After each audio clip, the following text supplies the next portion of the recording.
Posibleng madagdagan pa ang mga lalantad sa mga susunod na linggo bilang alleged bagman ni resigned Congressman Zaldico.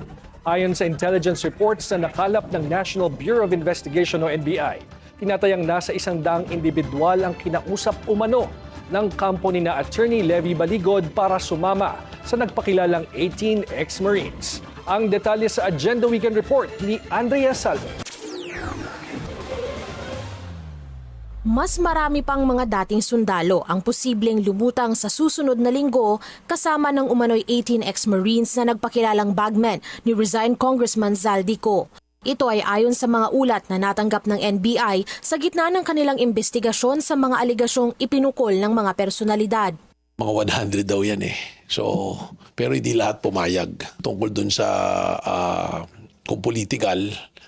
May reports kasi sa amin eh, nagtutugma na yan yung unang lalabas, tapos eventually may mga retired generals na lalabas, and you and I know, may lumalabas na nga retired general kahapon, hindi ba?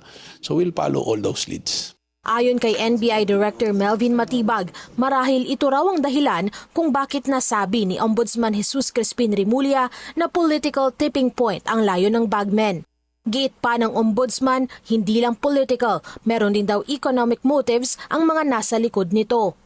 Matapos na matanggap ang joint affidavit ng 18 ex-Marines, dineputize ng Ombudsman ng NBI para suriin ito.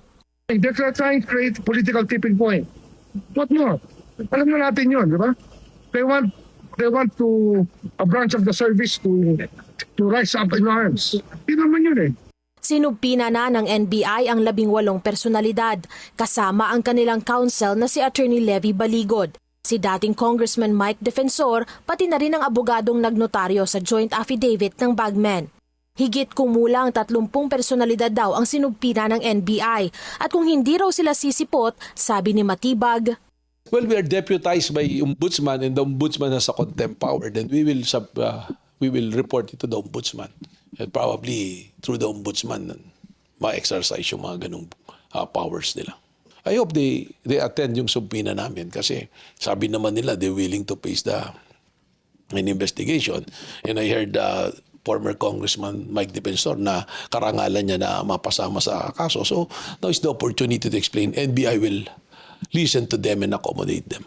Muling iginiit ng NBI Director na evidence-based ang kanilang investigasyon.